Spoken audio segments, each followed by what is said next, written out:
It's easy to understand. It just takes practice. So you do have to consciously practice to make the conscious choices to not go one way all the time.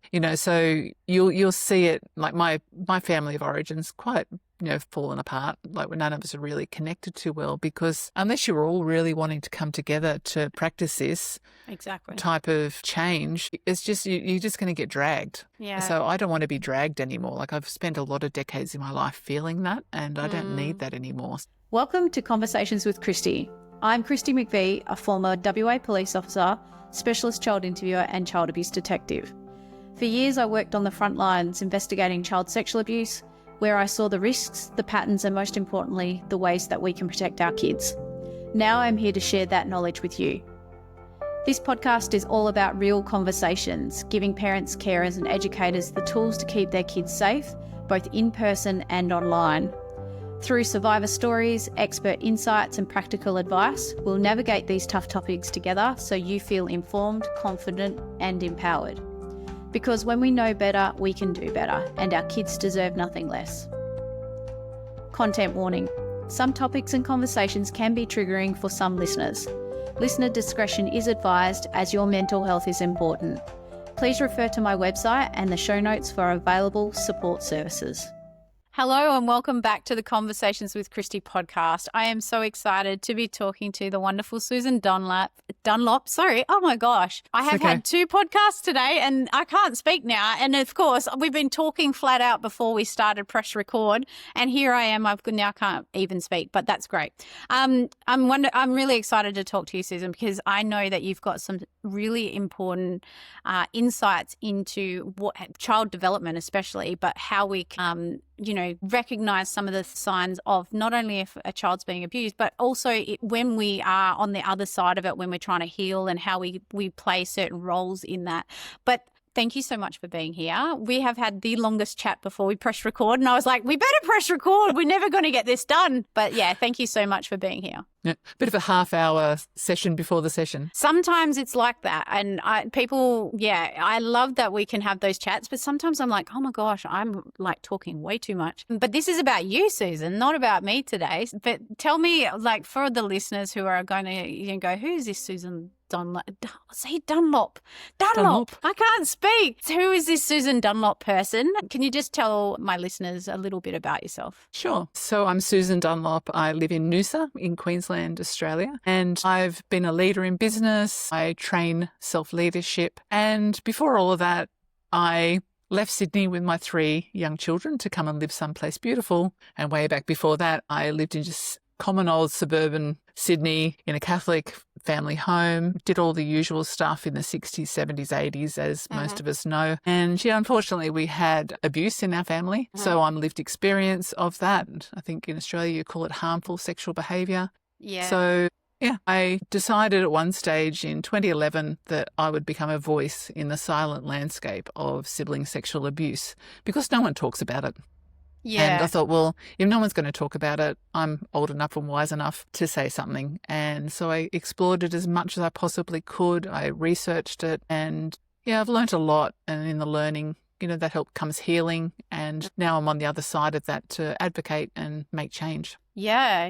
And I think there's many different phases to the healing. There's that, I don't want to tell anyone. I don't want anyone to know that this has happened to me. I just want to get on with my life. And I saw that in children as well, but I saw that in, historical survivors of abuse, of all different types of abuse. And then there's that phase where you go, I really do want to talk about this. I need people to know what's happened to me, because it's there's shame or guilt involved, or there's also it's framed who I am. And so, there's so many like different phases to, abuse healing and abuse survival and all of that stuff. But one of the things that I found really interesting in when we've had conversations is how much you know about child development around this, and how much you can see, you do it really well in speaking about the developmental differences of what happens when you have been abused, or any type of abuse, not just sexual abuse, but any type of abuse.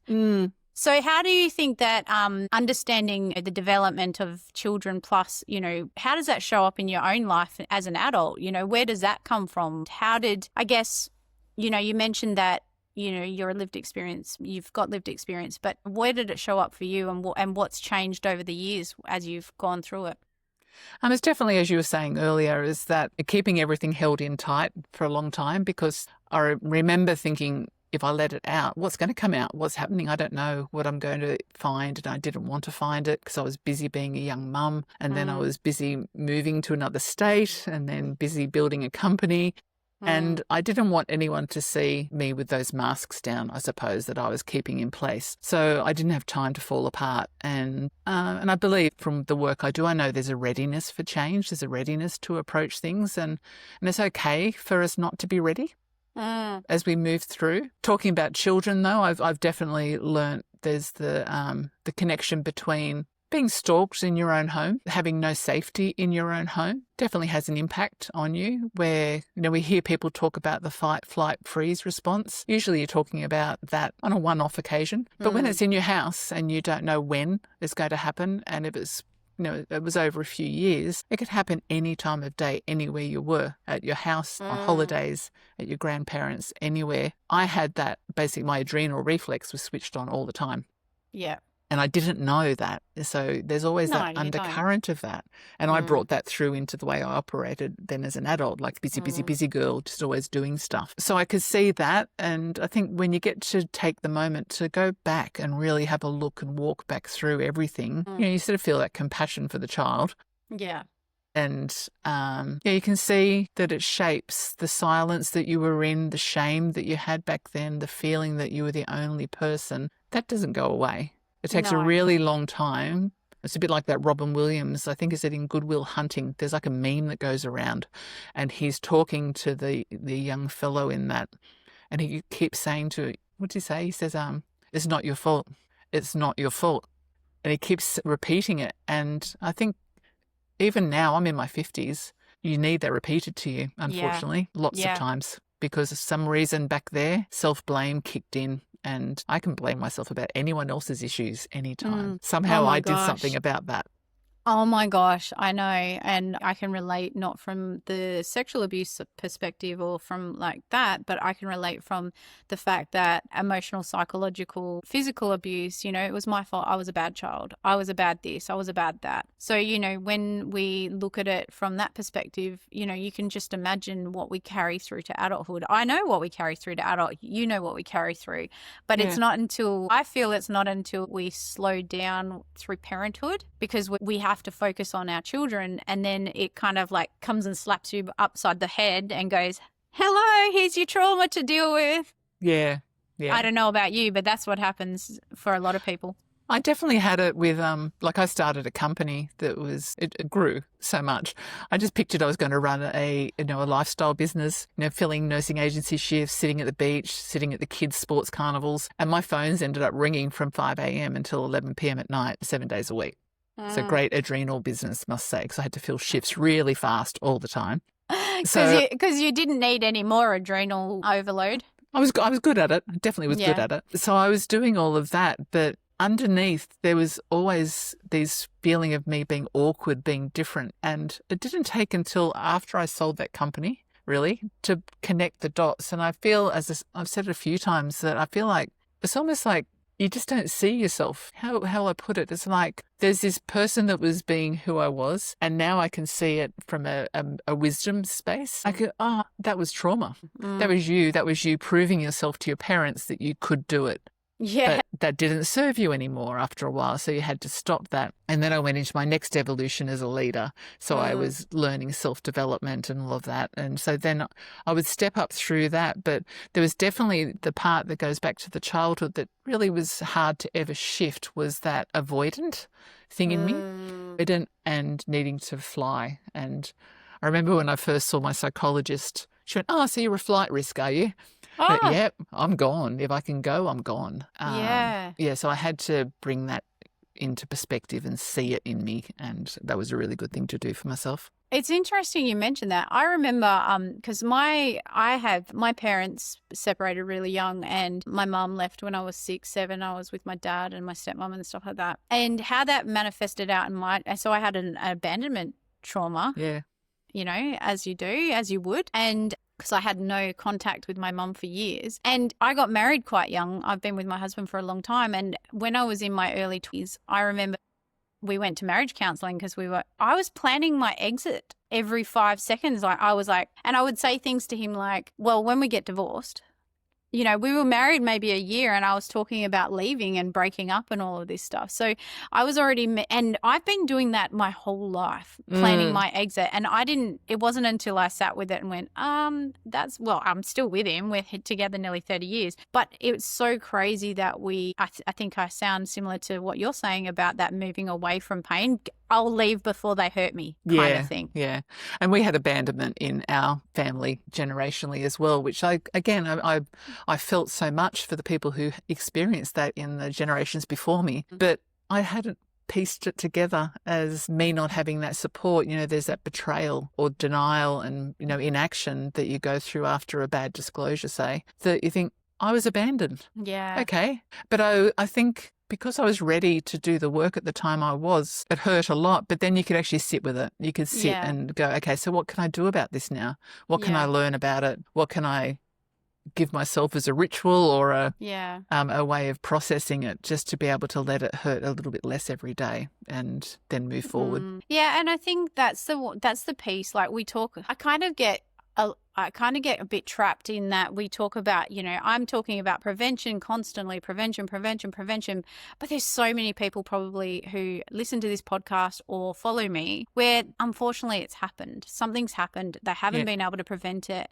And they're stuck in this place of like, well, what do I do now? How do I help my child or my family or how do I, hopefully they've been protective and hopefully they've done something and they've removed the risk factor, the person who's harming. If not, what do I do next? And so I guess from my perspective and talking about child development, you mentioned in your work, you talk about child development and you talk about certain protection strategies and certain things that we can, how does it play out and stuff like that. So can you just go through some of the stuff that you've learned in your long career, long history, I hate saying that word, but what have you learnt about all of this stuff, and where do you see what am I trying to say, Kristi? Come on, get with it. What can you impart with parents or people listening? Well, I'll talk to it from what I had to find out for myself that I didn't realise, okay? So because I'm talking about that, I was the flight risk. So you've got fight, flight, freeze. And when I first became, I'm now a 3 Vital Questions certified facilitator, okay? So it's a leadership model in America. And in the curriculum that I took myself through first, because I needed to do it to see what was left over for me from how I'd been operating in life. I found in one of the first few modules this part that really just stuck with me, and it was psychologist Karen Horney back in the 1940s. She connected the dots of that. The work we do is called the drama triangle, and the drama triangle is we go to these default roles in times of stress, okay? So we otherwise... And I'm not talking about being the victim of abuse. I'm talking about the state of victimhood, okay, or mindset of victimhood. So we otherwise go into the role of victim and feel sorry for ourselves, feel bad, stuff's always happening to me, all that type of thing. Or you can go into the persecutor role, that you're going to fight, that you're going to prove yourself, or you're going to go into the rescuer role. And a lot of us go into the rescuer role. That's really one of the most common ones people say they're used to. But what Karen Horney did, she sort of pieced it together. So she said key protection strategies are moving away, so the child will isolate. If I withdraw, I'm going to be safe. And moving against is the child controls. So if I dominate, I stay in charge. So that's your bully and all of that. Yeah. Moving towards is the child pleasers. So if I'm helpful, I'll be loved. So they match with Dr. Stephen Cartman, who created the drama triangle in the 60s before I was born. He created the roles of victim, persecutor and rescuer, and their roles. Okay, so we aren't a persecutor, we aren't a victim, and we aren't a rescuer. We play the roles of them because it helps us get through these times. So I found it really interesting that psychologist Karen did this in the 40s, and then Dr. Stephen said this in the 60s, and it just made me feel at peace. It's like, wow, that's what my family was like. We had this chaotic family that it was out of my mother's control. She had no experience of having siblings. She was a single child. Dad was a single child. And they brought up 4 children in a reasonably unharmonious marriage. Money stresses in the 60s, 70s, all of that, having to work, not be around, and then giving, the eldest son the responsibility of being in charge of siblings. And a lot of families were like that. Yeah, none of it's ideal. So no, a lot of families were doing that too in the 60s, 70s, 80s, and we're seeing less kids and if we look at today, it's not so much that we're leaving kids unsupervised, but we're leaving them now on devices, which is a whole other thing. But it seems like, and I said this earlier in another podcast, it seems like there was this, this absent parenting, like we had so many absent parents. They weren't parenting unless they had to. And if they had to, it was like coming down on you like a hammer. Yeah. Yeah. And so there was no guidance. No. And my daughter, the youngest daughter, she calls it transactional communication. And I think that's what it was, I reckon. It's like, okay, I've got to ask you, have you done your homework? Good.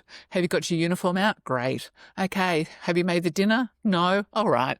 So the transactions of the day take priority. And then I think people haven't got the bandwidth to keep their presence with the child longer than that a lot of the time. And I think there was no presence. That was really the issue. Mum wasn't happy and I think she wasn't present. So, and it's funny, I know I will say mum, but dad probably was the same. But I think because mum was in the home more. Yeah. So I feel that the lack of presence hasn't changed. Parents don't model any better behaviour by the way they're sitting on their devices just as much as the kids are. So, I think also, you're distracted, but I think it's also we can't, just because our kids are I was laughing about the fact that once upon a time it was see you at dark, and I could have been running the local drug ring or whatever, and my parents wouldn't have had a clue, right? And I laugh about that now. It was a great childhood in some respects, but then, if anything serious happened, we didn't go to our parents about it because we knew we would be the ones who were in trouble for something that had happened to us, which was outside of our control. Yeah.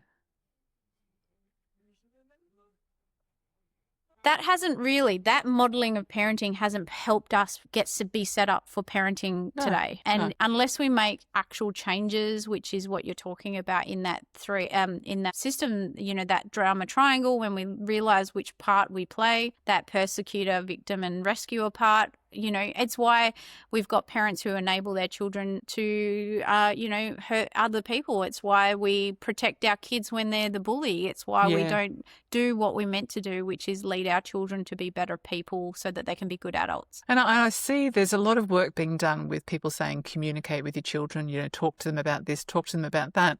But if you look back up what you just said, if you're looking back into my parents' generation or even my generation, I wasn't good at communicating either.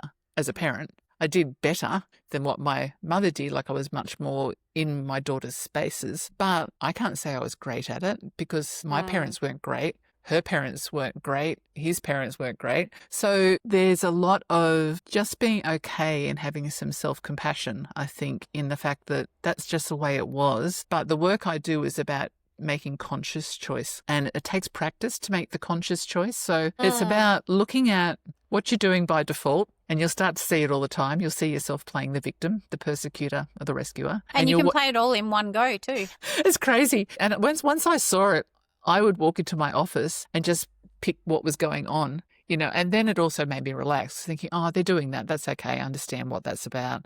And then I could see me doing it. And I had to find ways of see things as they are was my motto as a business owner. I was like, see things as they are, not worse than they are. Yep. And that would just let me take the next step without going down a drama triangle, spiral into the floor. Yeah, okay. So when you talk about the drama triangle, if you explain that a little bit more, because what I'm interested in with all of this stuff is you're saying that, so as a child, so if we look at a child's response to abuse, for instance, and we'll just touch on generalized ideas, if I would withdraw, I'll be safe. So this is a child who might have been really active in a sport or with a person who they loved them because they were being groomed or whatever, and then all of a sudden they just pull themselves away and they pull themselves out of the family, pull themselves out of the situation. They're withdrawing from you. They might have been really constantly chatty to you. So that's when we would see that, would you say? I think it's, as I said, it's not about the state of the actual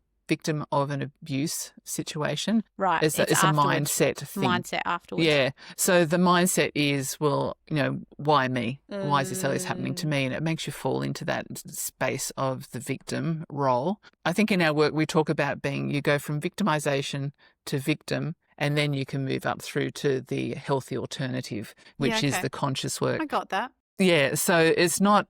I've been there. It's not as simple as being the connection in to the moment. actual thing. But I reckon I can see that I can actually see that also in when children react and when things are going on in the home. When you said the difference, so the moving away, moving against and moving towards, like we talk about fawning, right? Yeah. And fawning is very much that moving toward. And we don't talk about it enough in that when, we talk about fight and flight, but the fawning part is when you're used to, you that by being that helpful person or being that people pleaser, that you will not be at a bigger target. And so I can see those three things in when abuse happens as well. Yeah. Well, they're actually our adrenal responses, aren't they? They're the thing that you go into. So the freeze is something I'm definitely talking about in the conversations that we're having in the conversation cafe I run, that most of us talk about how we can't remember a lot of the stuff when we fell into that freeze space. But I think, there's the drama triangle is heavy on us. It's exhausting to play as well. Yeah. So when you're actually doing it, it's not fun. It's not good. It's about... What I came to understand was it's about avoiding some of the harder emotions that are part of something. And I learnt in my, trauma-informed coach certification, they were talking about how we humans leave trauma loops open because we don't know how to close them out like an animal would when they're being chased. Okay, they actually go the whole cycle, where we don't know how to stay with a heavy emotion and close it. So we don't end up... It just keeps spiraling, keeps going, coming around. Yeah. You think and then you're back again. I've done that work. I've had that conversation when I was recovering from working in the police and PTSD. Yeah. I remember saying this out loud to my husband. I've already fucking dealt with this. I thought this was done. Yeah. Why is this coming up again? So it comes up as triggered. So that's the thing, is like what was really interesting to learn was like there's a problem will come up or something will be coming up, and it triggers off a heavy emotion, and it's usually a past memory of someone doing something in the past, and it makes you just go straight into, oh, that's so annoying, or that's really bothering me. And you think, okay, so how am I going to fix this? So you start running around to sort out the problem, with a quick fix. And then because your emotions start to change, like the heaviness of that emotion can start to shift because you're thinking, oh, it's going away. You actually don't close that cycle. So if you can be kind to yourself and sit with the emotion a bit longer, like when you said, oh, this has happened before, you think, wow, what's this coming? What is it? And actually have stayed with it. I think that's the gift of it, is to stay with the emotions longer. And it's not normal for us. None of us have given ourselves time to do that, or, we haven't had a parent say, oh, just sit there with your hand on your heart and see what's coming up for you right now, No, we haven't. And we avoid, like, as a society, we avoid big emotions. We avoid anger. We avoid sadness. We avoid, and we avoid it all the time because it's hard. And vulnerability, vulnerability is a big thing to lean into. Yeah. And even people I feel safe with, I hate being seen as vulnerable. And because I'm the rescuer, I was the ultimate rescuer. I went into a police officer's role to rescue everyone else. And so, I take it, I have to be forced to be looked after. People have to force me. I became hyper independent. But, when I have healed the most is when when I've had time to actually sit with it and be in it. Yeah. I think we have to feel it to feel it to heal it. So yeah, I totally get that. That's what it's about. It's actually about feeling it.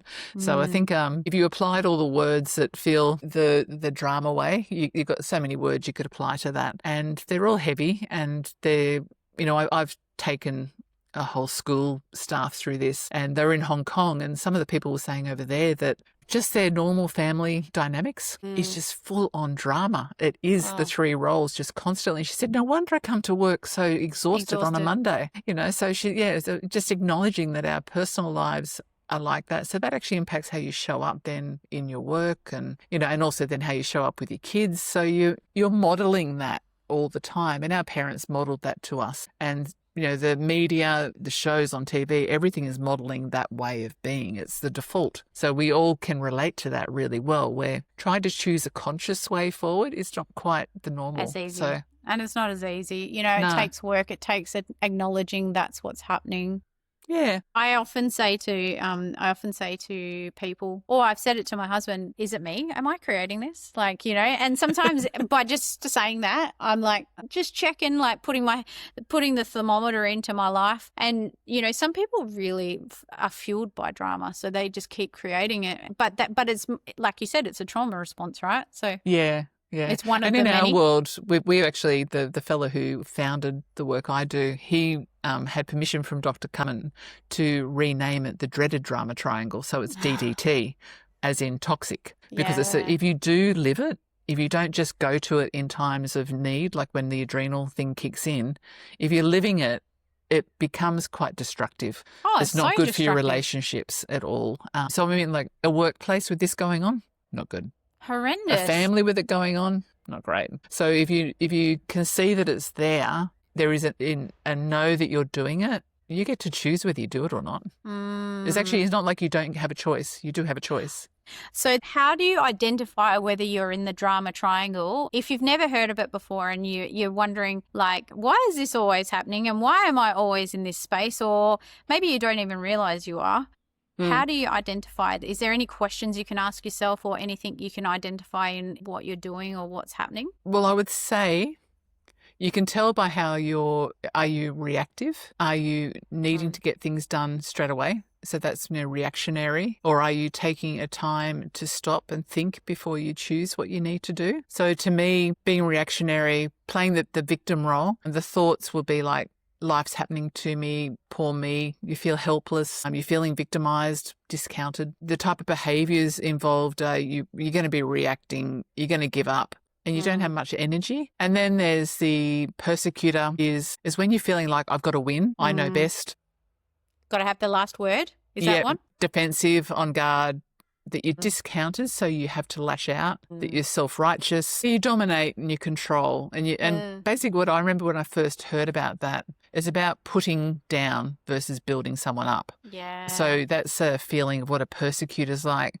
And if someone's talking to you in a real persecutor way or acting that way, to me, it feels harsh at you. So they're feeling harsh. And the rescuer is, I must save others from harm. And if I do good, I'll be worthy. It's telling people, not asking them. It's, I feel sorry for them, poor victim, fears not being needed, feels superior to the victim. And when they jump in to save the day, the trick is that you're going to sacrifice yourself. You're going to say, oh, of course I'll stay back and do that. But you don't want to, but you're going to do it. And often what the problem with the rescuer role turns out to be is no one likes being the victim. And if you treat someone like the victim, if you say, that's all right, I'll do it for you, generally that person doesn't really appreciate that. And you start to feel unappreciated. And then you feel like the victim. So rescuer moves to victim role. Victim seems to turn into a persecutor by accident because that's what happened. And you start moving around the roles again. So you start shifting around. So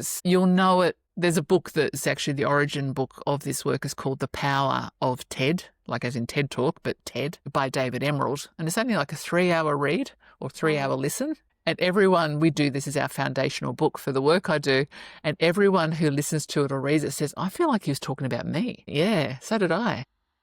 Well, people who go into these sorts of roles are generally people who felt like they weren't being supported or, it's very common for people who were victims of abuse as children to become, people who help other people. And And David and I spoke about developmental trauma because I was doing my coach's course while he and I were having chats. And he's like, the Western way is not the best way to do things. Is it the way we were raised or, the abandonment piece and all of that's all part of it. So, yeah. Yeah. And what do you reckon? Yeah, well, that is really good. You gave some good examples there because I was like, and I was smiling and nodding and like going, oh no, because I have been all of those at one stage in my life or against my husband or my daughter or like hand on heart, not intentional, but we fall into that triangle very quickly and easily. Yeah.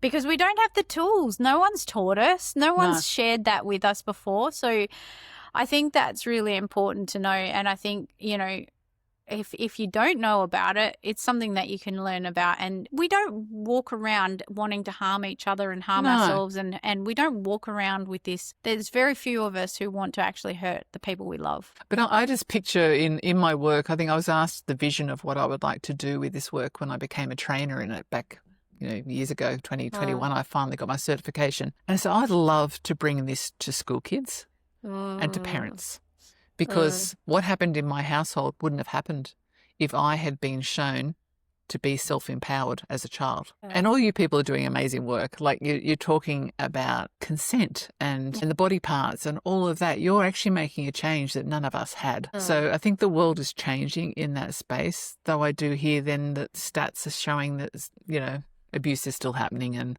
of course, now we're moving into other types of, like the porn stuff's become bigger than it used to be and all that. Of course. But I just sort of feel it evolves. Yeah. And I think if we can at least see ourselves and own that we're being like this as parents, as teachers, and start to practice modelling the tools or the more conscious way, your kids are going to pick up on that so quickly. If you're doing it with authenticity. With my own child. Yeah. If you start being real, present, vulnerable, saying, oh gosh, sorry, can I just start again? I think I might just do a do-over of that. I just sounded a bit victim-y right then, didn't I? And if they know you're talking the language, it makes it a beautiful, new, empowered language that you all do talk. And then everyone feels okay to screw it up and to come back and go, oh, I'm going to give that another try. Gosh, I'm having a bad day. I wonder why I'm being like that. What made me do that? What made me come down on them? What was it in me? Because it's in you, usually what's made you come down on someone else, So, so I needed it for me, is all I'm saying. I needed this to make a change in myself, You just made me think about, there's an amazing First Nations, what would I call them, organisation in the Northern Territory called Hoops for Health. And I learned about this organisation at a conference that I was speaking at, and they came in and talked about their program. And so Hoops for Health is about playing basketball, but it's not about playing basketball. They use the basketball as an in to talk to young people, kids, community, people at risk. But they go into prisons and they talk about, so they're playing basketball with people in prison, and they're talking about emotional intelligent terms, and they're using emotional intelligent terms, and they're talking about this, like these things like the drama triangle or anyways. So but whilst they're doing it, they're bouncing the ball, and they're all mimicking, like they're all bouncing their ball, which mimics the heart and which and then they have a yarning circle. Anyway, the most amazing things are happening in that the adults that are involved, and it's mostly males, but the adults that are involved in this, that are in the prisons, are talking about how they don't want to pass this on to their kids. Yeah. They don't want to pass this lack of empathy and lack of understanding and lack of all of the things. They want to change it for their kids because they don't want their kids to go through what they've gone through. And so the thing is that when we talk from that vulnerable place and we share those vulnerable shares and we give them the language that we didn't have, then it changes the game. It changes the whole landscape around this. Yeah. And we have that opportunity. All of us have that opportunity. That's what I felt like. And I remember the founders saying, it's easy to understand. It just takes practice. So you do have to consciously practice to make the conscious choices to not go one way all the time. So you'll see it, like my family of origin's quite, fallen apart. Like none of us are really connected too well, because unless you're all really wanting to come together to practice this type of change, it's just you're just going to get dragged. Yeah. So I don't want to be dragged anymore. Like I've spent a lot of decades in my life feeling that, and I don't need that anymore. So if I can do this, and I think one of the keys of this that I looked at, because I'd served healthcare in my nursing agency days, is that 1,000 leaders at least have done this in one hospital. So one hospital organisation, the Cleveland Clinic, has put 1,000 emerging leaders through this. So imagine the leaders they're going to become if they take this forward. And then the Stanford Children's Hospital is also doing it all through their whole leadership model. Colorado Children's Hospital. So when I saw that all these big hospitals are embracing this work, I thought, I need to be involved. Yeah, the type of humans that work in that type of space, I think if you see it, I would love to bring this to just families and to workplaces in Australia. Well, think about it, right? Like, let's put it pretty plainly. As parents, we're leaders to our children. Yeah. We all are leaders in our own lives, with our children, with our families. You know, if we do the work, they might not identify it straight away, but eventually it's going to leave an impact, and it's going to help them, help us, help them, help the next generation. It's not just about us in this moment, it's about the next day, the next month, the next year. I just think you're right. It's like, if they're doing it over there for their leadership groups, then, you know, us as parents, we're the best leaders our children have. And if you can practice it at work or practice it anywhere else, and then it just becomes common language. And I remember when I was first working with the team in Hong Kong, and they were like, oh, it was called TED. Okay, so we call it the Empowerment Dynamic Triangle. So that's TED. He said, gosh, we're TEDing all over each other. And they felt really silly at first. And then they started to get with the groove of it. And it just became, there was no calls into the vice principal's office anymore to complain about something. Everyone started seeing what they were interacting like. So it's how you're engaging with other people. And if you can pull yourself up on how you engage with someone, and you can go, oh, hold on, I better stop for a minute. What am I doing here? Am I trying to one-up them? Am I trying to show I'm better than them? Am I trying to do whatever language you put to that? And say, well, instead, could we look at it from a place of, what are we trying to learn from this? Like, you and I just learnt about a technical glitch. So we both just got challenged by a technical glitch on this podcast. Yeah, you know? We did. But we walked through it. Like, it wasn't going to, you didn't shut down the podcast and go, oh my God, drama. We just went, oh, let's move forward. Give it a go. Let's give it another go. Yeah. So for anyone listening at home, we had a technical glitch. We're not sure if it's fixed yet, but we're just going ahead anyway. It would be interesting. And I want to move on to the next question. But the last thing I was just thinking is, imagine if police officers did this. Yeah. Anyway, that's a whole nother conversation, because honestly, looking back on my 10 years in the police, I was not emotionally empowered enough in my job. Like, I'm an emotionally intelligent human. I use my intuition. I use all of these things, but there's so much I've learned since leaving that I could have used in the police that I should have been taught. I know. And I think it's that's probably one of the dicier careers to talk about with this, because I know a family member of mine joined the police force, and I don't know what he would do. I don't think he'd be able to embrace this work. But to get massive criticism. Yeah. But by the old crusty sergeants, you know you are ones. But it would get criticised by the people who didn't like change, and there's a lot of them in the police force. Yeah, but there's sure. also the next generation that could really use this to help them in the job. Because if I hadn't have burnt out with PTSD, I might still be there. Not that I'm like, I look back and I go, I'm glad that I'm not, but at the same time, like, I didn't want to leave. I was forced to leave. And really? Okay. through my mental health and through, it was a necessary thing that I had to do. But at the same time, and it wasn't the police who forced me to leave, by the way. I've spoken about this on the podcast. My daughter at 11 and a half, nearly 12 years old, said, Mum, you're not the same parent I remember. Like, you're not my mum, the same mum I don't want you to do this anymore. And I went and resigned the next day. So okay.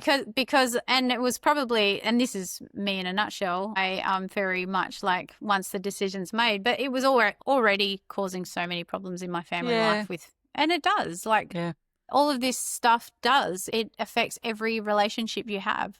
Well, you talk about the ripple effect, like that's a negative ripple effect, where if you actually change the way you were operating to becoming from a different perspective and practicing that, and your child could see that you were really authentically being this, you're not pretending to try, you're just saying, hey, I'm actually trying to communicate in a different way, which I've had to say to my own daughters, because I can easily play silent mum. That was me from silent child.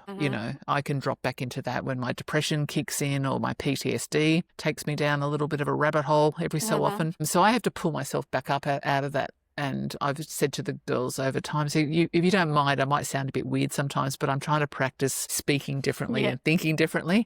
So I'm quite open about what I'm trying to do, because I don't get it right, so it's okay not to get it right. But I just used to think, if I had this in my own, say, my business, and I was supplying, I think we supplied something like 6,000 nurses to hospitals and nursing homes over the time we owned that company. I thought, imagine if I sent all those people in on all those shifts and they had this model. Yeah. And then they would have impacted the site's staff in a healthy way. And then what's the ripple effect out to the patient and their family? Yeah. Absolutely incredible. So it's life-changing for a lot of people. And that's what I see in my work in prevention work is like, my thought process when I wrote my book or when I started talking and speaking about this outside of the police was like, it's just one child, right? But it's one child, one family, one community. It just keeps flowing out and flowing out, and things change. And that's what you're doing in a different way. Yeah. Same but different. Yeah. So you talk about the silent child stuff and the silent voice and like how you pull away and you just stay silent.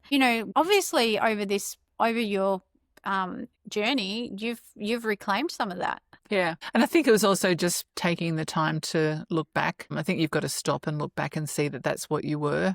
And there's a book, I think his name is, I'm going to forget his name now. Oh, have I got it here somewhere? Michael Lew, L-E-W. And he talks about finding your voice. And when I read that, I think, oh my gosh, okay. So that was real too. So I had lost my voice. And, as children, we were told to be silent, not speak unless we're spoken to.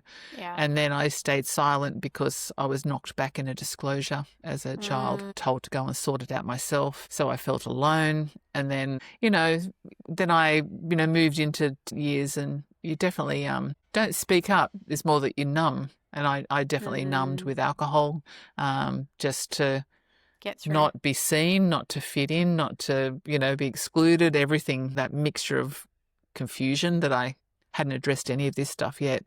But it was as I moved through, there was things that was happening in our family that we had to play happy families after I disclosed as an adult. So it was like, don't disturb the peace, don't lose love. So I did that, and then a situation came and I went lying in the sand. See ya. I'm gone. So I left and protected my children from any abuse happening. But it was like I had to keep on trusting that there was a voice in me that was me, that person from before. And it was so lovely to let that blossom. Definitely loads of self-doubt and all that type of stuff as I've gone through. But I became a leader that I didn't know I had that in me, and, learnt to be a leader of a team. But doing that without resolving my trauma, mind you. Like I hadn't actually dealt with the trauma. I was doing that with this PTS beneath the surface and all of that. And I think it's become, as I moved through to the end of that phase and became a coach, which you coach yourself when you do that, became this 3VQ facilitator, did the healing, did a lot of writing, a lot of research on sibling sexual abuse. Yeah, that gave me back my voice. And I keep reminding myself now I've got to lead and not follow people. I've got to actually be the leader, not feel like I have to follow anyone else's path.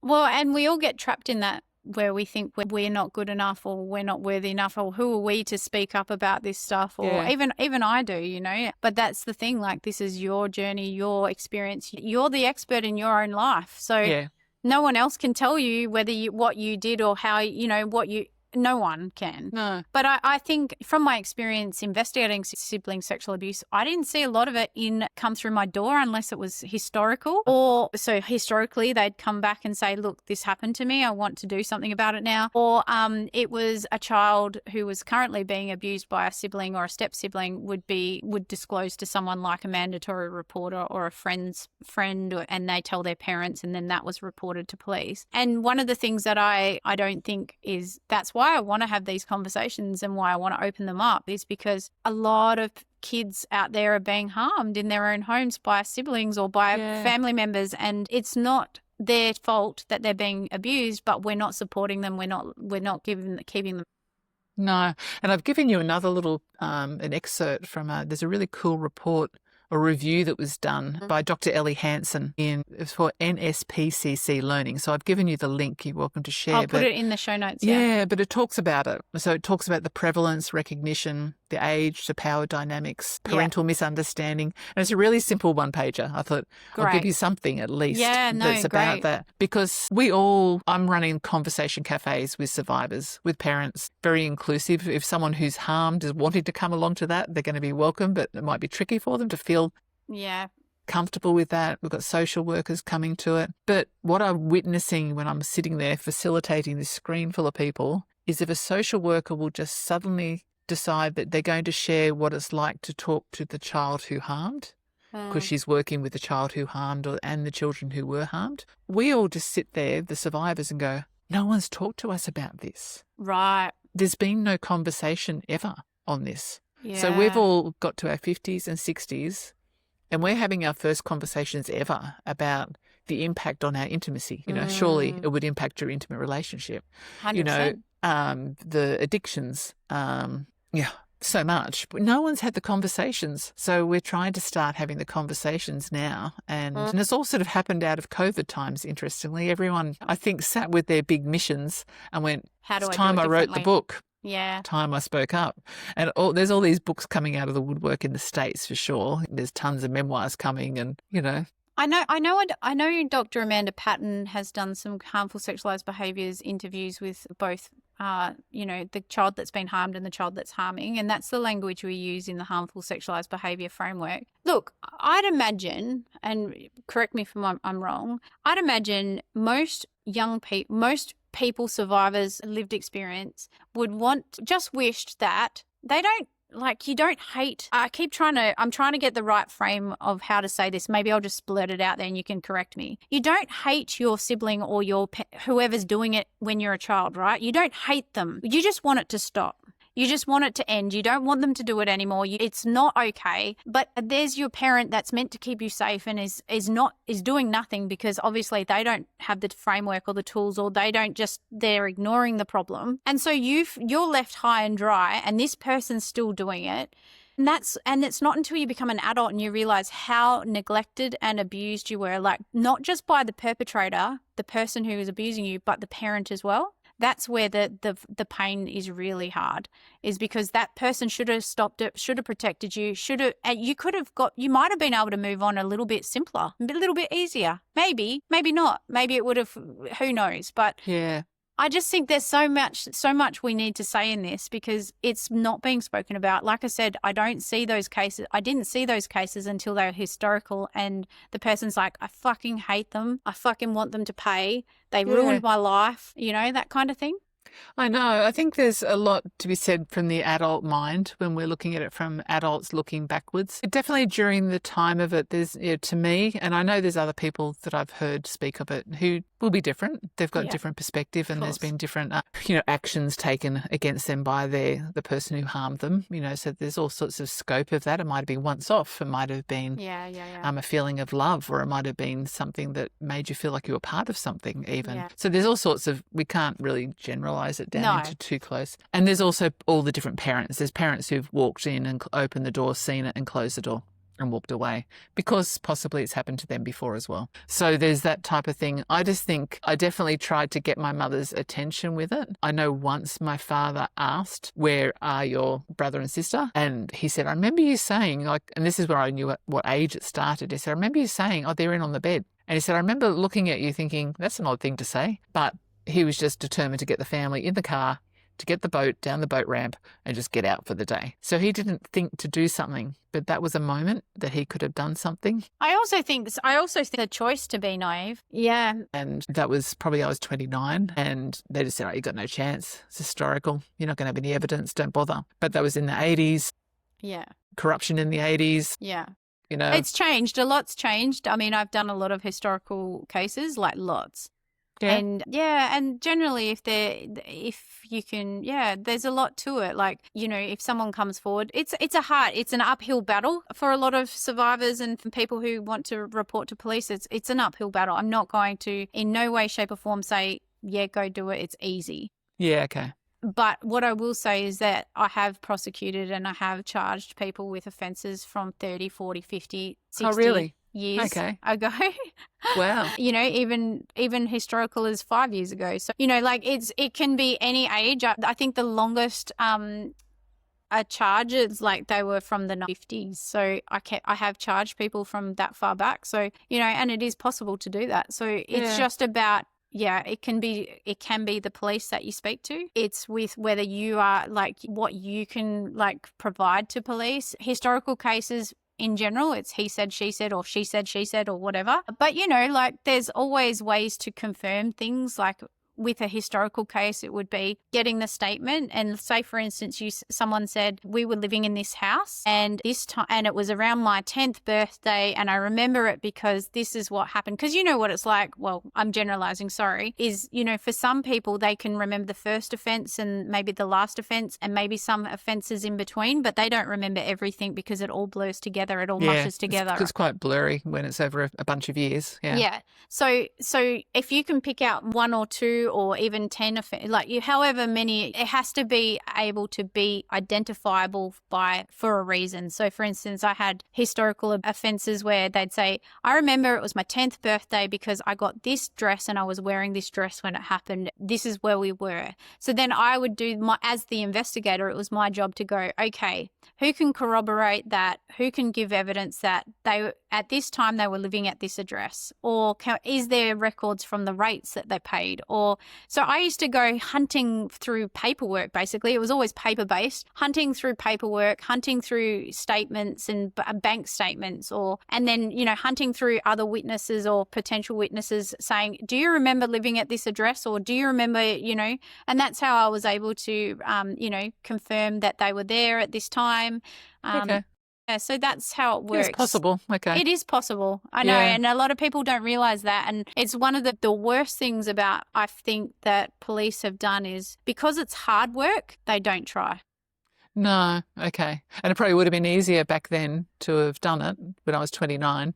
Maybe, maybe not. I mean, a lot of things are digitized now. A lot of things are easy to find. You'd be surprised. Like I had one case years ago that, they'd said that they remembered that they were living because they had moved a lot, right? So they remembered they were at this school and they were doing this school because we lived across the road from this school. And so they remembered that and that it happened around this period. So I was able to go back through school records and prove that they were at this school at this time and that it aligned with basically when they said it happened. So that's so there you go. Yeah, okay. I imagine you could, you just got me picturing off little moments, but you think, gosh, you'd have to then go and see where they are. And also that it wasn't, I wasn't alone in what was happening. So no. It just mattered whether someone actually wanted to speak up or not. Yeah. So in regards to everything that we've talked about today, what would be one message that you would want to leave with the parents that are listening or the people that are listening? What's one thing that you want to leave them with? And I think I took it from being at a national conference last year. It's just to be the person that believes them. Know that they can actually come to you and you've said to them, you can tell me anything, anytime. And, that was corroborated with another advocate I spoke to this morning. She said that's what she is to her nieces and nephews now because she's been through this. Yeah. And she said, just know always. And so to be saying that and actually honouring that, I think is important. But I think education of yourself is important. Yeah. Because in a time of disclosure, my mum didn't go well with disclosure. It was pretty rotten when I was 25. And that shattered hers and my relationship for a very long time. So whatever you say in the moment is going to be remembered and it's going to go to every part of that woman that is disclosing to you, the child, the harmed child, the teenager, the young mum she might be. So just educate. There's really cool sites like RAIN in America, RA. I think there's some there's a Kids Safe Australia thing or something, Raising Safe Children or something like that in Australia. They've got some really cool one-pagers. Just educate yourself because if it comes up, you want to be that person that go, oh, thank God I told her or him. Yeah. And listen and believe. Like some of the disclosures I got over the years where they went to tell someone and they were shut down or told not to, that leaves such a large impact on the whole, for sure, life of that person. And I've said it over and over again. It's not for you to decide whether it's happened or not. It's for you to support the person who comes to you. Exactly. And I think the part that I can't think who it was a leader, one of the commissioners I think spoke about this. And she said that be the person who believes and you don't have to be the investigator. No. In that moment, it's not for you to investigate. You just have to be there. Investigation can come later. So don't expect to have to take action in that minute. Just be quietly present, I think. Yeah. Well, that's a good thing to finish on, I think, Susan. Yeah. Look, I reckon we could talk about this for hours. Yes. But if anyone wants to find out about the framework that you work on, the 3VQ framework, or anything about what you've talked about in this episode, where can they find you? Well, my email, I can give that to you. So I'm connect@susandunlop.com. Yeah, that's amazing. So, and your other website is susandunlop.com.au. Yeah, and that's more interesting. That's my leadership training, because there's also, unfortunately, there's leaders who don't really want to know that you might have had a trauma background. So I've got two. Oh, yeah. Yep. And a lot of people don't actually, they might not want to, recognize that there's trauma involved. I mean, even with the police, honestly, for all the people that they see and we saw, we didn't have enough trauma-informed training. I'm sure it's improved in the last 5 years since that trauma-informed, buzzword has come out. But it impacts every part of people's lives, every part. And so we have to have this education around how it manifests, how it shows up, how it can affect the people and in our own work lives, in our personal lives, in every part of our life. The restaurants are closing tomorrow, as in your business is shutting down tomorrow. Yeah. I remember calling each of my daughters and said, this is unprecedented. We've never had this. So do you understand this is quite a change in history to be getting told we're going to be locking down? So I think there's been so many micro and macro traumas since that time. Yeah. We just started to get used to a low level of stress anyway in our lives. And now we've just got this a little bit more. So we've got to take care of ourselves a little bit because, again, as I say, the kids are watching us. Yeah. So, we need to be there for them. And so that means taking care of ourselves first. Thank you so much, Susan. Thank you so much for all of the technical stuff and all of the other stuff, but thank you so much for being here. I will make sure everything you've shared with me is in the show notes. So if anyone's looking for any of that, it will be there and all your links will be there. So fantastic. Amazing. Thank you, Kristi, for making the time to have a chat. Always, always. Okay. Thank you for listening to this episode. Education empowers children, strengthens parents, and most importantly, prevents abuse. That's why I do this work, and that's why you're here. So truly, thank you. If you'd like more support or resources, follow me on social media under Kristi McVie or Cape-AU, where you'll find all the links in the show notes. You can also grab a copy of my book, Operation KidSafe, A Detective's Guide to Child Abuse Prevention at www.cape-au.com, where you'll find further resources and self-paced courses to help you in this journey of protecting your kids. If you found this episode valuable, please take a moment to leave a review or share it with someone important. Your support helps more parents and caregivers discover this important information and take action to keep kids safe. Check the show notes for extra links and support, and most importantly, thank you for showing up and taking action to protect your kids. See you next time.